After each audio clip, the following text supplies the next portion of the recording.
Everybody wants a podcast or a show, it seems, these days, and they have all the ideas in the world. Right? But once we get people in the studio, right, and sit down and put lights and cameras and a microphone on them, they shut down, right? And I get it. It's not easy to ramble on a podcast for an hour. Starting a podcast, first and foremost, no matter how big you are, is going to be huge in building that parasocial relationship and starting your personal brand. It's so true. Like, just start. You're not going to sit down and be the best podcaster or whatever it is in your field after the first few.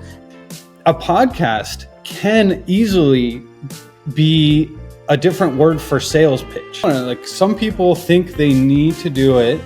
Now, let's say they're passionate about what they're talking about, but without really blowing up or becoming really popular, can it be beneficial to their business at a smaller scale? All right, welcome back to the Amazing Marketing Show, where we like to look at marketing from all different points of view, and we got a really good one for you guys this time. But first, I want to introduce my co-host, Chris Gray. Chris, what's going on? Dimitri, what up? Living the dream, my friend, and excited to talk about audio, video, producing, engineering, a little bit of a different angle of marketing, but video and audio is more important than ever. So I'm excited to introduce our guest, Nick Tantillo. Nick, give us a quick intro. How do you describe who you are? What's going on, guys? Thanks for having me. I need that energy that Chris just gave you, like right at the beginning. That when I wake up, I just need somebody to just like, Nick, you know what I'm saying? Like, that's what I need. Good. Thanks for having me, guys. Yeah, man. First and foremost, I'm a collaborator and a creative. I think that where I am today is more because I'm interested in seeing how I can always do more fun and cool and creative things with people. I think I thrive in situations where I'm in person working with other folks. And so, you know, when we had that bit of a period where we couldn't do that's tough for somebody like me. And so, you know, I think creating media for people is an outlet in which I get to express my creativity and work on my craft, but also like pay the bills, which has been just an amazing thing. So I'm an outdoorsman, a musician, a creative. That's what I do, man.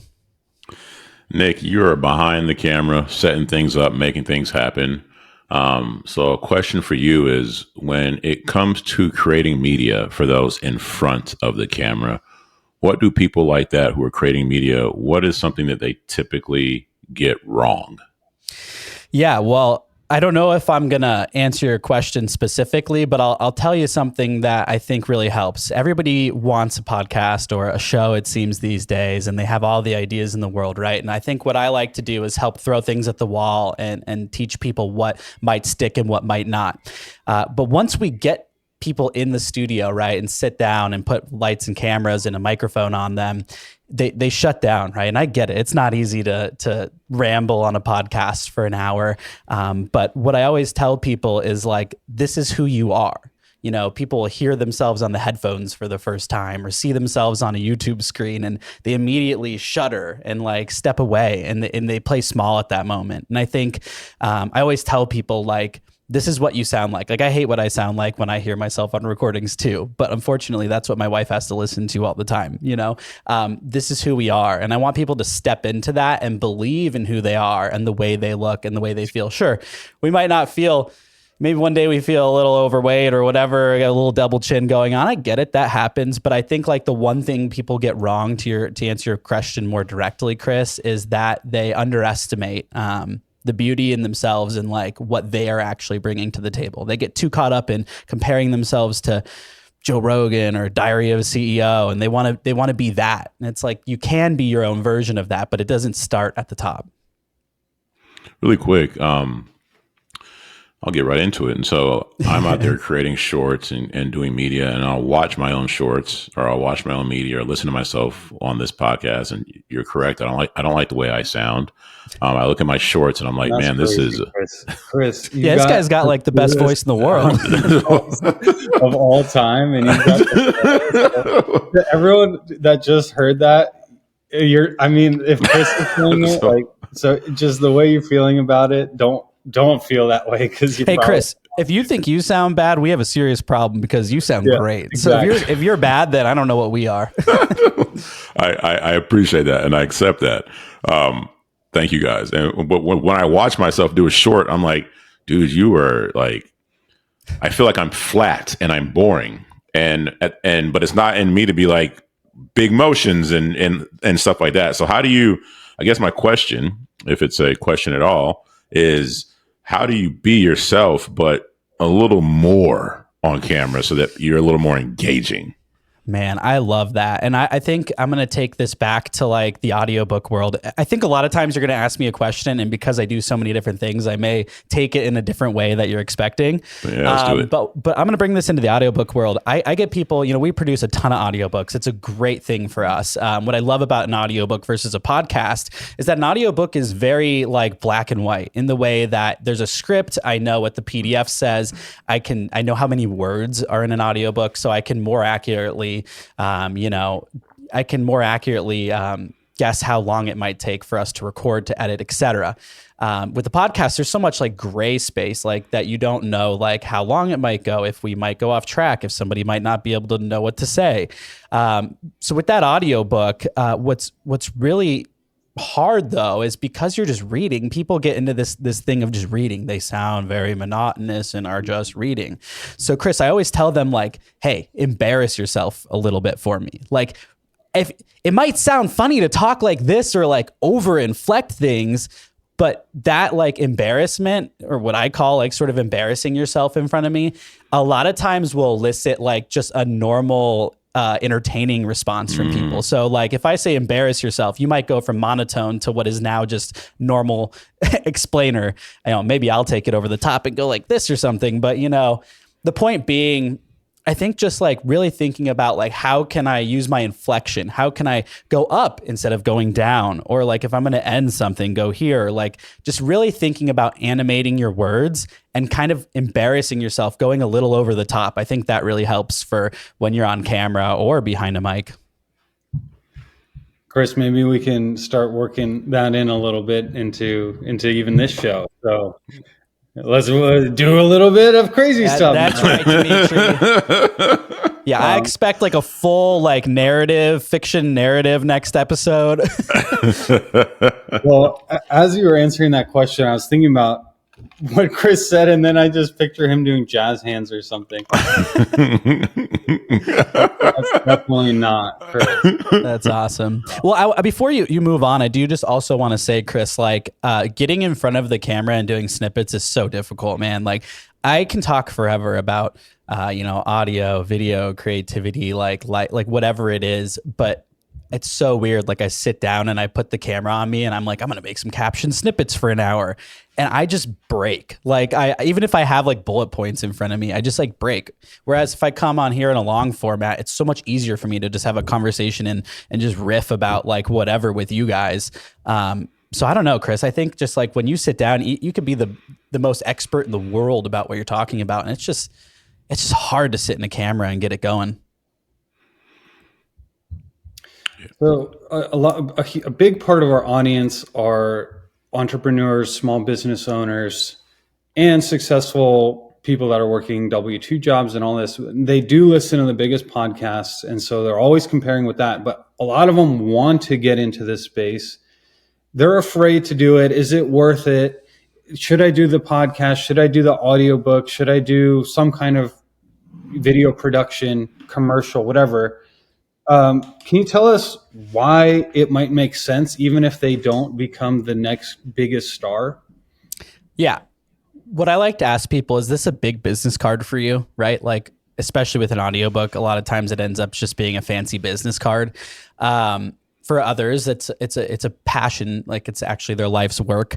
But I always ask, like, is this going to be like a business promotion or crossover for you? Or are you just starting a podcast because you feel like it's 2025 and I've missed the boat by 6 years and now, everybody has a podcast and it's easy to get a Rode pod mic and just do the thing. Like, I think that really differentiates what comes out of it. If Dimitri and Chris are sitting here starting a podcast because they just feel like the marketing industry is passing them by and starting podcasts and we're missing out, I don't think you're going to elicit the best content or like response from your audience. I think they can feel that. You know, I have a lot of people that come through and they just want a podcast to have a podcast and put it on the business card. And this is something that we've checked off and done now. But to like answer your question, I guess a little more directly, go in it with like actual passion, you know, have a goal for the people listening, whether it's, you know, you're doing self-development and there's action items and key takeaways and things that people can then go implement in their life. A lot like Chris, you know, I met Chris here, you know, at a podcast that I was filming for one of my clients, and Chris came on and just spit like life facts with Christine of the Knowing podcast. And I think like they had a clear intention going into the episode. They spoke before they sat down. They sat and took a moment of silence and like readied themselves. They didn't just do it to do it. And that we came out with action items and things that, you know, even to this day, I feel like I can put into my practice and my work. So don't know if I really answered the question perfectly there, but I would say like, you know, whether again, it's like action items or maybe it's just entertainment. I have a podcast I'm producing right now. It's a video game podcast. Dude, they're doing amazing. They're blowing up on all the things. And to me, I was like, oh, these hobbyists, like, you know, where's this going to go? But like they came into it and they just love what they do and it's entertaining. So I think have a clear idea. Don't just do it to do it. Don't just do it because it's a business card or everybody else is doing it. Do it because you actually love the thing that you're talking about and you want to like leave people with something positive. Yeah, I want to pick at that question a little bit further and also shout out to Christine at the Knowing Podcast, terrific podcast, and go over and check out our episodes. Super highly produced, by the way. Guys like Nick and some of the other guys that work with that podcast, really good. Zach, who did the ones here in DC area. So shout out to those guys. But going back to that question, I do want to, like, some people think they need to do it. Now, let's say they're passionate about what they're talking about, but without really blowing up or becoming really popular, can it be beneficial to their business at a smaller scale where they're just kind of getting, 100 views here and there? Sure. I think it's twofold. I think building a parasocial relationship is huge. We are always the people behind the business or behind the website. And, folks come on and they see our Google reviews or whatever, and they say here, oh, Nick this, Nick that, or whatever company it is. But I think it's easy to have that person or that team get lost behind a website, behind an Instagram page. I think starting a podcast, first and foremost, no matter how big you are, is going to be huge in building that parasocial relationship and starting your personal brand. Like, I'm not the biggest personal brand person, and I know, coming on this show and saying that to Dimitri, who owns a marketing company, is might not be exactly the best, but I think I lack on my personal brand probably. I think my personal brand is who I am in person. And so I don't really put that online though. And so for instance, in my case, doing something like we're doing here today, I'm already having a great time. I'm thinking, man, I want to be on more shows and get people to know a little bit more who I am. So the answer to your question is what I'm doing on your show right now. To your point, before we came on, you were we want to show people a little bit of not just the basic high level, how'd you get here boilerplate, but we want to hear a little more about you. So I think no matter how big you are, using a podcast or whatever it is, Chris doing social snippets, it builds that parasocial relationship, which is going to be huge, whether you have 10 followers or 10,000. The second part to that is getting on camera and speaking is huge. Just starting and just doing it. I wrote that in my notes, the classic just start. I get that that's one of the other big cliches, but it's so true. Just start. You're not going to sit down and be the best podcaster or whatever it is in your field after the first few. But I sure as hell bet after you do 35 of them, you're going to be a way better public speaker than when you started. And now you might have 100 followers instead of 10. So, the answer is twofold. It's that, you get better at public speaking, you're getting more comfortable on camera, and then also you get to build that parasocial relationship with your customer base or your listenership. I got a comment and a question. Dimitri and I were at an event last week, and we were sitting with Ryan Moran, and he brought up a point that stuck with me. Nick talked about whether you have 10 followers or 10,000. I know for me, when I put out content and I see I 10 people watched it, or I have 5 or 6 followers, whatever it might be, you get bummed out, right? Because you're comparing it to the tens of thousands, hundreds of thousands, even millions. When if I was in a room and I had 10 people who wanted to listen to me, or 10 people who said they liked me, or even 6 who said they wanted to follow me, I would be ecstatic. And so it reframed it for me. Whereas if you had 10 views, 10 people were interested in what you had to say. And in real life, that would be amazing. And so it was a good reframe. And what you said just made me think about it. Now, here's the question. And you might have answered it, but I'm going to go a little deeper here. Will you remember your question if I riff on that just for Absolutely. Like a quick second? Let's you go. Promise? Bro. Okay, cool. Yeah. On that point, we just filmed a music live art session thing we're doing. It's like a passion project. There were 30 people there. 30 to 40 people in a room is when it starts to look like there's actually like something going on. And I just love the way you frame that. You know, I hear that often too, but like me just tangibly thinking just yesterday we released this new thing and like thinking, wow, there's like 30 people in that room. That's a lot, because it felt like so many people showed out for me. But to your point, when you see 30 views, you're like, did I even post this thing? And I think like before I let you hit your question, it's like, so I think to piggyback off that before you jump into your question, retention rate on a podcast is extraordinarily hard. I mean, we're seeing like good podcasts, people watch like 30% of the way through, and that's considered a good number these days, which is kind of mind-boggling to me. I have clients that have 40 views on their podcast and they're bummed out. But I look at their retention rate and they have 40 people watching literally like 45 minutes of their show. 40 people sitting down to watch almost an hour. That's like 40 hours that people have just dumped into what you did, and you feel like you don't have any skin in the game. We need a reframe. And I think that what we have going on right now with Joe Rogan, millions of views, it's a bit toxic. So sorry to get off on a riff there, but. No, that's good. I think that's great. I think it's something that we all need to hear. And even you like expanding on my reframe, that helps me. And I love what the story you just said about the people who have 40 views and people watched it for almost an hour. Like that's huge. That's huge. And then going into the question now, well, I'm going to stop you too, Chris, because I'm going to let him talk. I'm going to get this question out one day. I want to also emphasize the point that if it's the 40 people that, now if you guys are running a small business, you guys listening, you're running a business, it's in your local town, or if it's online, nationwide, whatever, but you've got 40 potential customers who actually might be able to buy from you, and they heard your podcast where you go deep into the thing that maybe they have objections about. By the way, a podcast can easily be a different word for sales pitch. Mm-hmm. So you can go into explaining your product or service. You can go over all the objections. You can have an interview with someone where it's a non-confrontational type of sales pitch, and people can get all their questions answered without talking to a sales rep, without texting anybody, and they get everything from there. And I think, a lot of people have figured it out, but it's actually, well, how do I get more views? How do I get more views may not be the right question. It's how do I get my prospects to listen to my podcast? Because if they listen to it, they're going to want what I have, because what I have is great. I just need to explain it a little bit. Mm-hmm. Chris, hit me with the question. I got it. I will. I got to expand on what Dimitri said, then I'll go. Like the last part, there's a guy, John Vroman, Front Row Dad. Shout out to John Vroman. If you go to the Front Row Dad podcast, there's not millions of followers.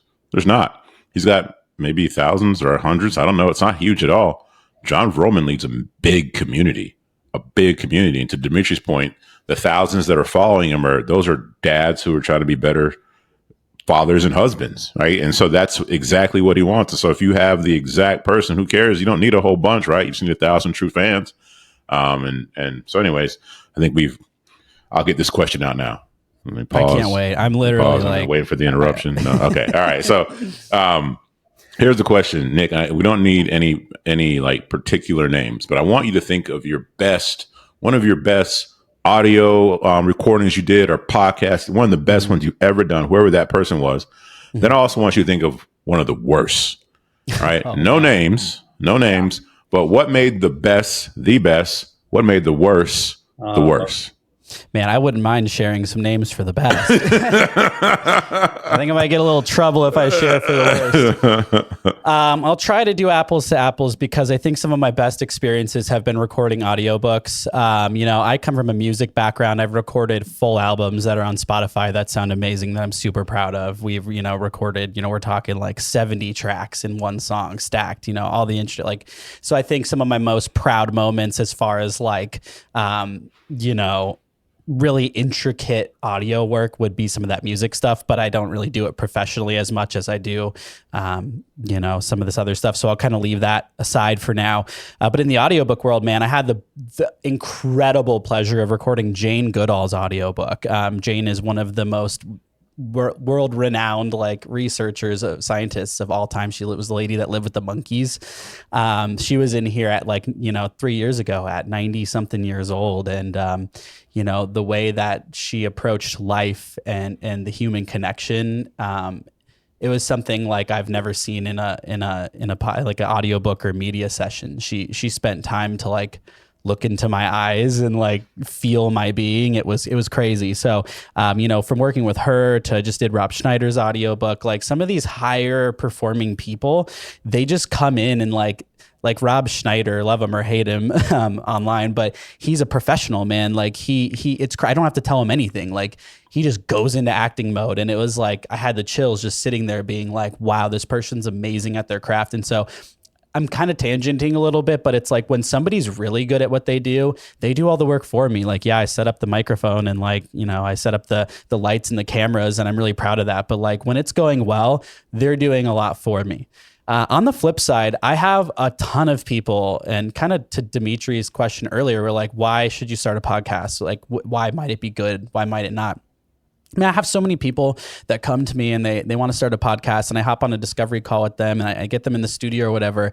And it becomes quickly apparent that they want me to write their podcast for them. And it's oh, well, I thought maybe you'd help me, come up with, I'll help you brainstorm and come up with ideas, but this has to be your brainchild.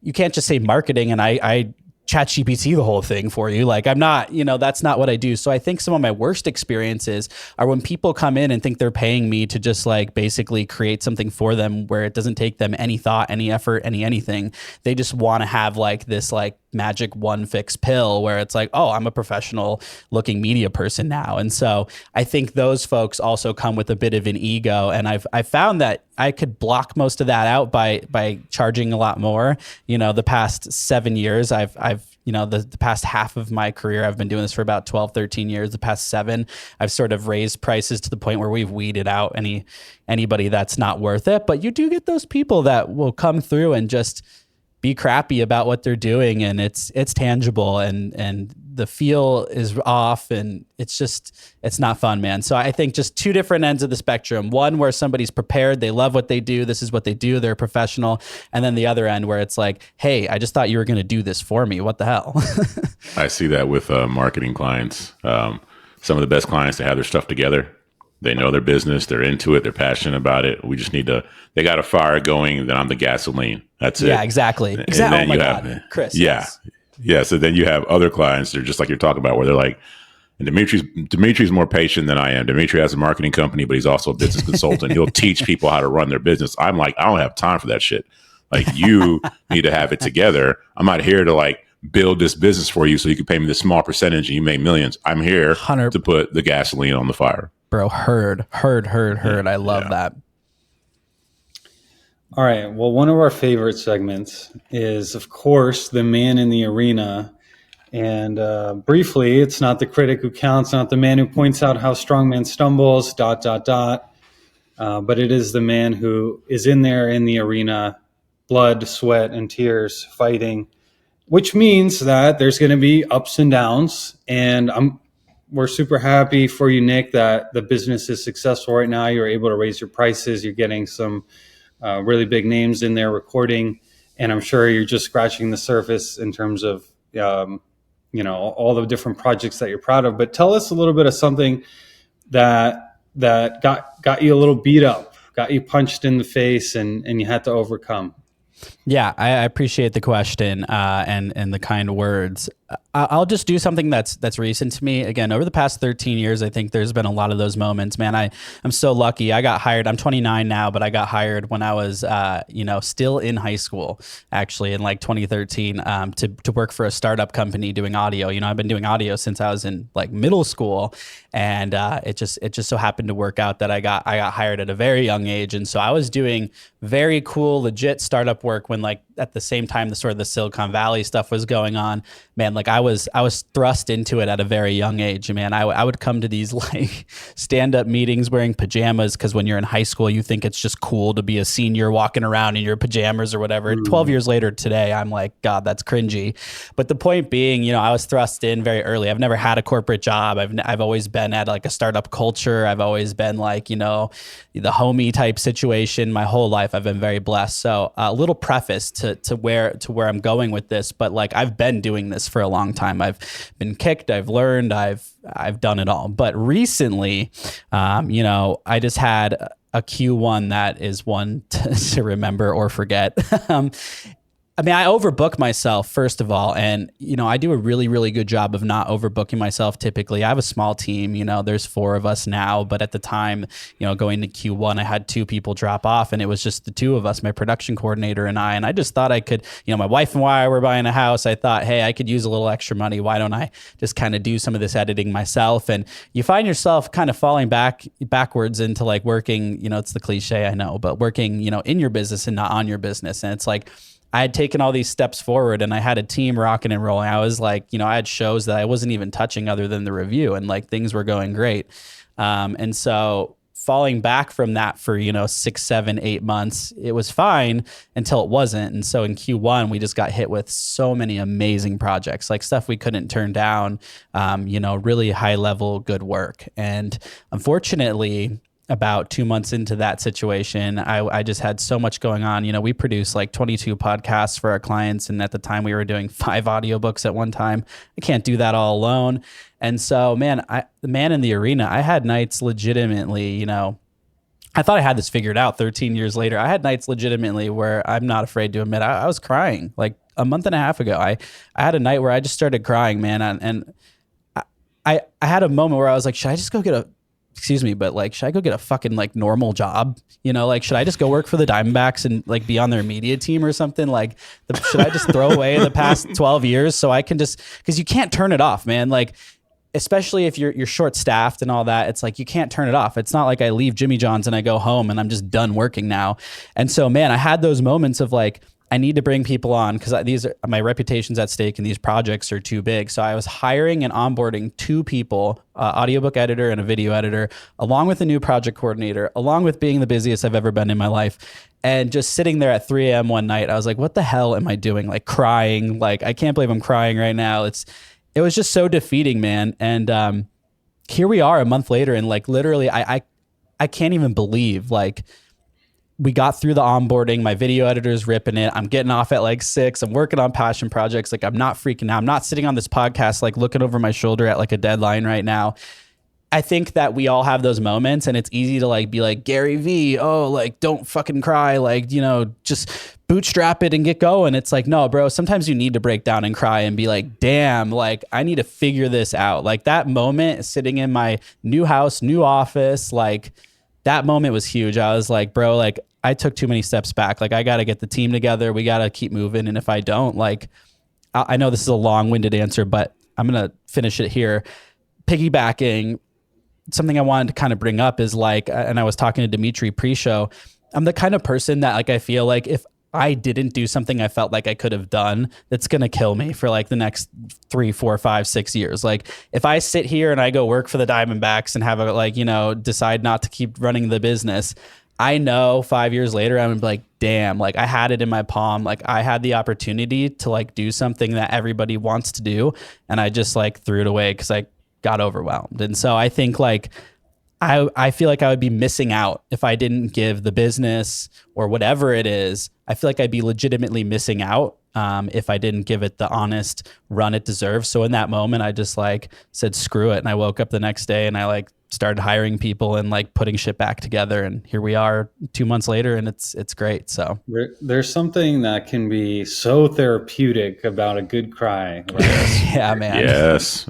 Even for the men, you guys listening out there, everyone, you know what I'm talking about too. Yeah, you have to. And I have this image in my mind. It's like a net and a stone, and so maybe you as the stone, and then it falls into the net, but it pulls down like almost like with tension and a spring, and it can crash out of that or rip down into it, and which would be, a further fall, or it could spring up and the trajectory of this new trajectory forward. So it sounds like that's what happened to you there. Yeah, totally. You said it very well.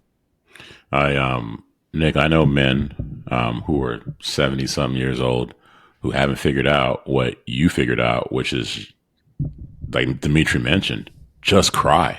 Like I love the fact that you got on this podcast and said that shit, because a lot of men are not willing to sit with the feeling and actually feel it, because it is hard. And so for you to do that and not just push it down, and not only just to do it, but then to talk about it confidently, I just love, because again, there's people that are twice our ages who will never do that. They'll never figure that out. And that is very therapeutic. That's why I appreciate that. Like, I think I got into like electronic dance music 4 or 5 years ago. I've been a musician my whole life, and I grew up in punk bands, in indie rock bands. I went on tour playing guitars, drums, bass, music, rock music. And I always like, not made fun of, but sort of behind the scenes made fun of like, oh, these DJs that go press play and make their silly little synthesizer electronic sounds and stuff. And I always hated on it. And then I went to it was a rave. I mean, like, I don't know how else to say it. And it's so weird, man. Like, everything sort of changed for me in that like moment. Like, I saw people just being themselves, like the way they wanted to be themselves, like no judgment, black, white, brown, whatever. Like, I saw gay people, straight people. I saw people dancing their hearts out. And like, I was just that stick in the corner of being like, this is freaking weird. And as over the next 4 years would go on to where we're at today, I love that culture. And that culture helped me like realize that it's okay to like dance like a silly person. It's okay to like, cry. It's okay to like hug your friends that are guys and say, I love you. I have like homies like this morning that I was like, we're pumping each other up. Like, bro, like, you got this. This is your year. Like, I love you, bro. Like, I think we just lose so much of that, and in a weird way, that electronic music scene. I know people are cringing in their cars right now, but like, it really showed me like, dude, screw what people think. Just like, if you gotta cry, cry. If you gotta hug someone, hug someone. Like, we can be vulnerable. It's 2025. Dude, I could go down the rabbit hole with that one. I love everything about it. I don't think that is cringy, nor should be cut. That was beautiful. And the vulnerability. Dimitri already knows where I can. Okay, I have a question. I like it. It's so good. But I do have a question. When you going back to what you were saying about, okay, you're crying and you're wondering like, should I just go work for the Diamondbacks? Is this something I should do? Another question, or another comment, then question is the comment. I believe that if we don't have those moments when we're doing something, like we don't legitimately question our ability to do it, that we're not really doing something hard enough. And so I think to have that moment is always a good sign, because you know that you are in the arena, you're doing some hard shit. And then you were at a fork in the road. You could take the easy path, right, and just go get a day job with the Diamondbacks and, have the illusion of security, or take the hard path, right? So when you had that fork in the road moment, what was the inner dialogue like? Or you might have already answered it, but I want to hear a bit more. But why did you choose the hard path? Why did you stick with that? Yeah, I mean, I think I did answer a little bit, but I could elaborate. Like, again, it's like, I think I couldn't live with myself if 5 years later I'm like, dude, you put 12 years into this and you got to the point where like it was getting legit, and you gave up. Like that, to me, that's just tough. Like I know some people can live with that. I just can't. I just need to, I'd rather see it like fail and fall to the ground than like just step away from like what could have been. But I will say, like, I think, just like honoring, my creativity and like honoring what I've built. I just felt like, I don't know. It's sort of the same answer I gave earlier. I just feel like there was no other answer, man. Like it was I'm going to throw away this, like everything I've done. I mean, hell, my name's on a t-shirt. Come on. I can't throw this away. Like, so, once it's on a t-shirt, it's locked in. Yeah, man. Yeah. So I don't know if sorry, I wasn't able to elaborate too much more on that, but it had to be done, man. It was a good answer. I want to talk about the fact that you are still working in an industry that you were passionate about in middle school. And you mentioned you got hired out of middle school, high school, you're doing jobs. Most people don't even do what they studied in university. Like, what's your degree? I love where you're going with this. this. It's like completely different from what they're doing. I'm in construction now, but I studied sociology. Like, okay, that's most people these days. But so how I mean, congratulations for knowing or finding your passion so early in middle school. But talk about that. Like, how is this something you've always wanted to do? Bro, I could riff so hard. Like, I love that you're teeing me up for this last 10-ish minutes on the show. Dude, so I have a degree in audio production technologies, and like I really mean this, and I'm so proud that I get to sit on a podcast and say this, because I feel like I hear it often, but or not, maybe not often enough, but like, dude, my parents, shout out to mom and dad, Mark and Rita, dude, they supported from day one, from like jamming with the drums and the guitar in the garage in 6th grade, like all the way through like letting us take the minivan at 18 with a U-Haul trailer on tour. Like when I said I wanted to go, like all my friends are going to accounting school at ASU, I was like, dude, I want to go to Scottsdale Community College and like get an audio degree. Like never once did they ever question it. And, in the time I was like, they would always say like, dude, we believe you. We got you. Like, we trust you. And at that moment, I'm like, yeah, that's kind of some cliche BS. Like my parents support me or whatever. But now, as like almost being 30, dude, they like not only monetarily, but like, I don't know, having that support system around you and somebody that's close to you to be like, no, like, do it. Like if you fail, you could live with us for a year, like whatever, like having that was huge. So just, that's the preface. But I always like was so proud, man. Like when we were 18 and, I was going into college to like go live with my buddies, like I was already working in the industry. Like all my friends are like going to spend money, like thousands and thousands of dollars on like a degree they don't even know if they love. My brother went and tried to do mechanical engineering for a year and like spent all this money and left and hated it a year later. I was like the rare case of people would say, what do you want to do? And I said, I'm going to do audio and video. Like that. I've said that since 2012. And it's so badass. Like I would always tell people like, I'm aware. I'm very self-aware. Like I'm so lucky that I know what I want to do. To this day, I have friends that still don't know what they want to do. They're working at Carvana or whatever, but that's not it for them. They're 30 and they want to do more. It's like, dude, it's so freaking cool. Like I've always, since I was young, just like known, hey, I'm going to do audio and video. And it never once was like a question if I could have done it, which is the cool thing, Dimitri. Like I would tell people I'm doing it and like I just knew I would do it. And like I think that's maybe a too straightforward of an answer, but it's so cool, man. It's such a blessing. I don't know anybody, like none of my friends out of like 40 of them, maybe one of them did what they really wanted to do, but it's a blessing and it's not common enough, And I think people get scared. They go spend money in college and then they think, oh, well, now I'm sunk cost, situation. It's like, no, man, if you got to do what you got to do, like get out and go be happy. Well, tell us about some of those early jobs. Maybe you were just out of high school and you got hired, and you probably looking back now, like, I wish I did it so differently, and maybe this wasn't the right way of. Yeah. So I would love to touch on two things, and I know we don't have the most time in the world, so I'll kind of be as brief as I can. One specific situation was I got hired, not hired, but rather when I was looking for a spot to kind of run my podcast studio, there's this co-working space here downtown, and I was doing some audiobook stuff and podcasts out of there, but it wasn't like there's so many people there. It's a co-working space, it was sustainable. And so I linked up with this marketing company, and they offered like, hey, we have this like space, you can turn it into a podcast studio if you want. Like, so I ended up like building the sound panels, like 12 of them, like in my parents' garage, like buying the insulation. Like I built the whole studio, put all of my own gear in it, like did all this stuff.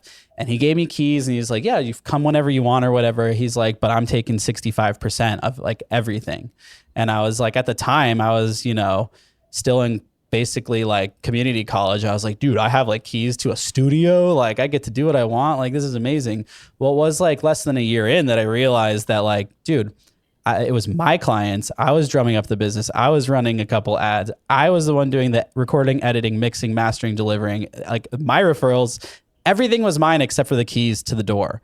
And I was like, why the hell am I paying that? Like, why am I giving this guy 65% of, why am I giving him 65 of every 100 that comes in? Right. Like that's insane. Then taxes, 25%. It's like, I'm left with like $10. And so I think that was a necessary situation, because it helped me realize like, no, I'm flipping it. Like you get 30, I get 70 or whatever. And if you're not cool with that, which he wasn't, I was like, I got to leave. And so like I left and found the studio that I'm sitting in now, which is Carrie Pena's studio. She's won an Emmy. She's an amazing person. And, she's been on TV here in the Valley forever. And now I operate my business out of her studio, as well as run her whole podcast production agency as well. And so I think the lesson to be taken from that was just like, I was getting so taken advantage of, but I was just blinded by like how cool it was that I was like building a business and had keys to a room.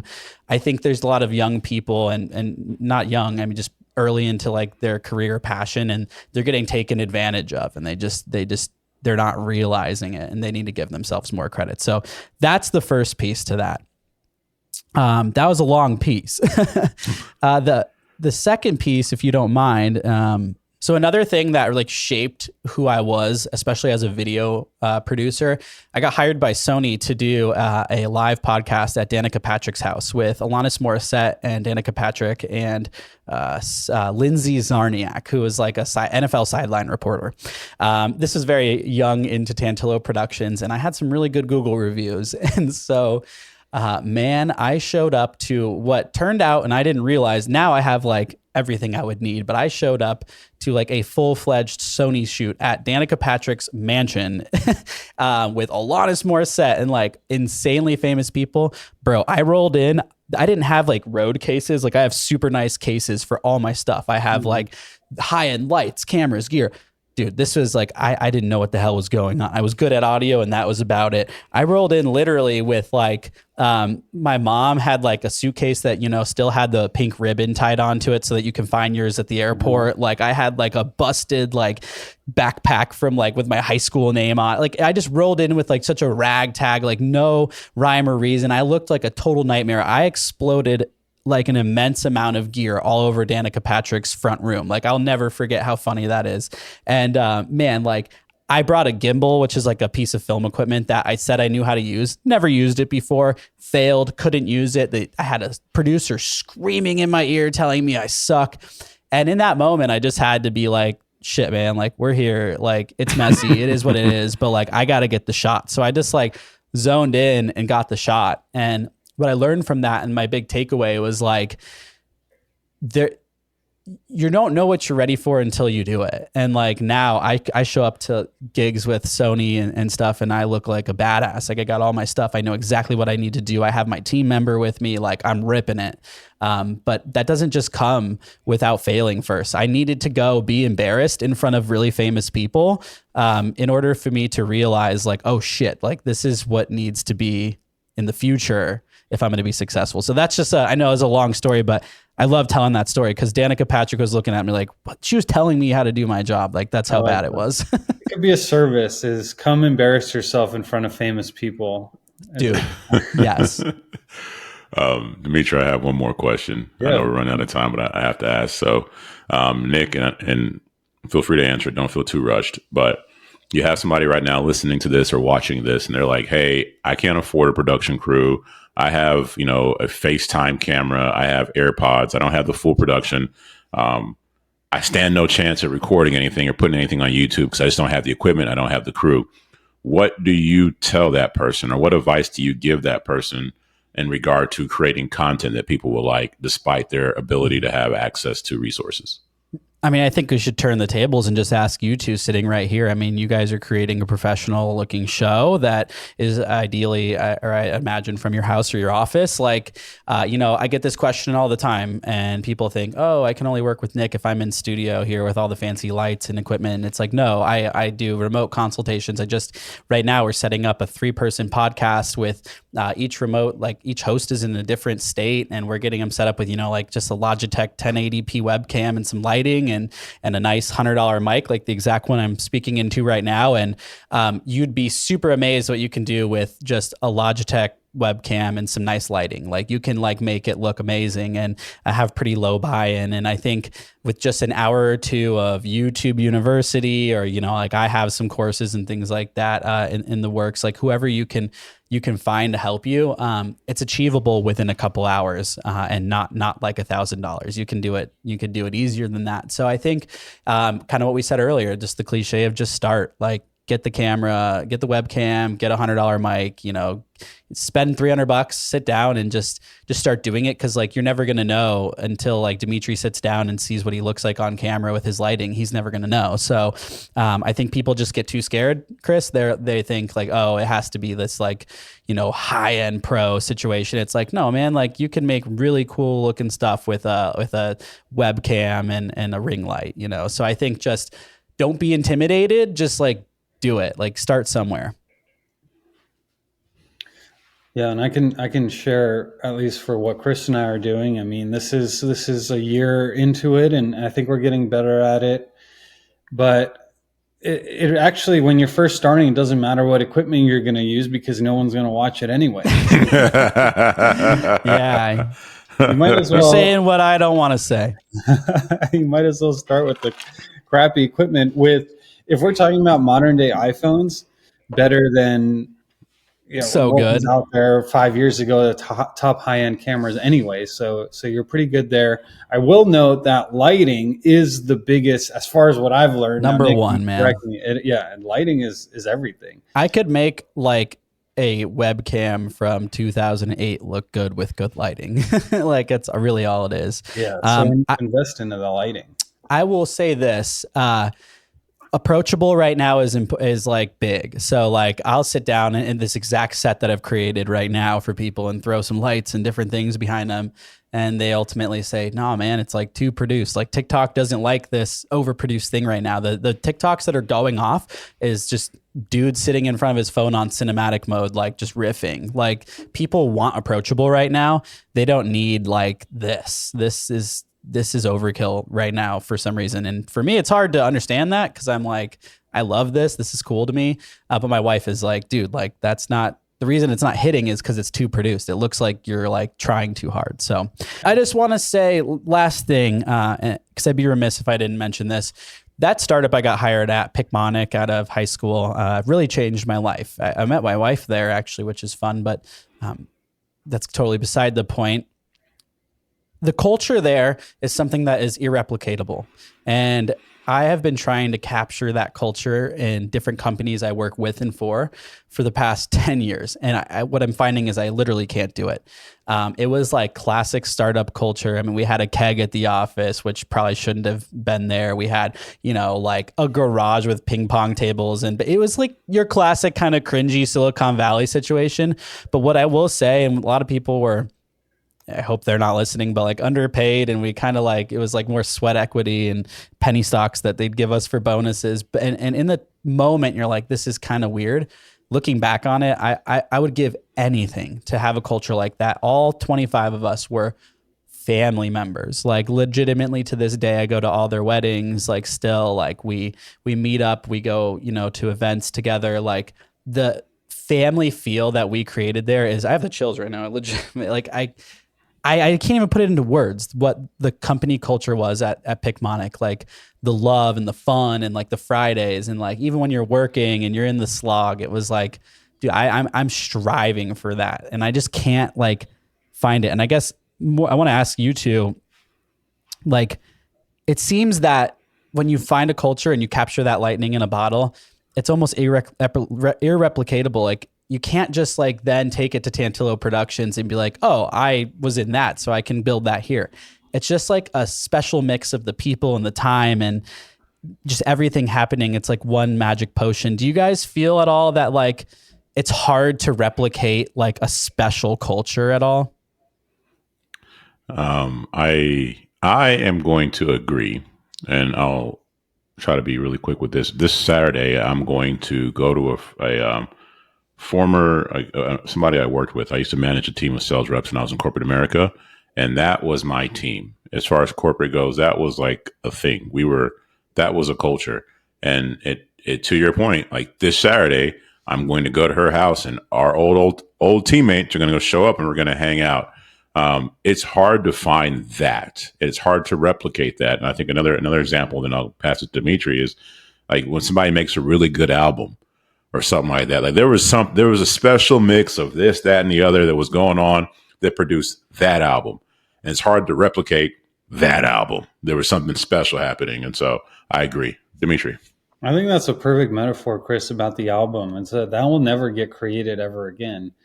And there's also there's a certain thing about culture that I've noticed, and it's not just at work. It could be the friends that you meet when you move to a new city. It's everyone just moved to that new city and are looking for friends, got together at this one thing that they love to do. Like, for example, for me in San Diego is around beach volleyball. And we all had moved within the last 12 months of each other.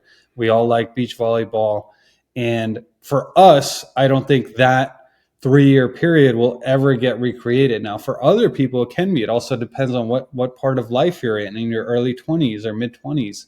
It's a different thing when you're a dad. I don't know if you are, Nick, but Chris and I are, and we're married, and it's just a different lifestyle where the culture can be created, but it's different than it was 10 years ago. So it sounds like you did have a little bit of lightning in a bottle, and maybe you'll get that again at Tantillo, but in a different way. I hope so, Dimitri. Well, Nick, before we wrap, just give us a quick overview of how things are for the people who are in Phoenix or coming through Phoenix that want to work with you, get in the studio with you, schedule, and maybe a little bit of what to expect. Yeah. So, man, like I said earlier, kind of to start this, I love people. I love collaborating with people. So, when I met Chris, it was sort of like, I think that was the first day I met Christine too. And, we left all feeling like we'd known each other, at least in my opinion, for a while. And so I try to not just be the person that is like the music studio that says they do podcasting and they'll throw a mic in front of your face. I try to be like the service that is all encompassing. We'll help hold your hand. We know how scary it is. We are a podcast and video and audiobook production, agency, for lack of a better term. We focus on the environment. We focus on making you comfortable. We focus on keeping it light. If that means that I have to cuss a little bit to get you to laugh or something, we're going to do that. So I think we create an experience that is comfortable, fun, inviting, enjoyable. And honestly, I just wrote my ad. That was awesome. Secondly, just TantilloProductions.com. There's like a contact tab where you can reach out for, audio, video, audiobook, whatever it is. Tantillo Productions on Instagram, lots of behind the scenes stuff. I should be posting a lot more than I actually do. You'd think that being a production company, I would post all the time, but I'm spending so much time on other people that I don't really post as much as I should. But yeah, man, I think you'll see from the Instagram and the website, we straight up just have fun and we keep it light and professional, and that's what you can expect. All right. And you're going to catch those links in the description. So click over, DM Nick, check out Tantillo Productions in Phoenix. And and let us know, man, if anybody ever ends up working and they're like, we heard you from the Amazing Market Show. We'd love to hear about that. Yeah. We'll give you a kickback, obviously. Come on. No, that's not what we're here for. Just, No kickbacks required. Wink, wink. Yeah. Okay. All right. I see how that works, Dimitri. It's a good thing you don't have my phone number, bro. All right. Hey, well, I appreciate you guys so much. Thank you for having me. It's been an honor. I haven't been on a podcast in a little bit, so this is kind of getting me excited to do more of this stuff. So thank you both. What you guys are doing is important. It's powerful. You're both very well spoken, and I really appreciate the time today.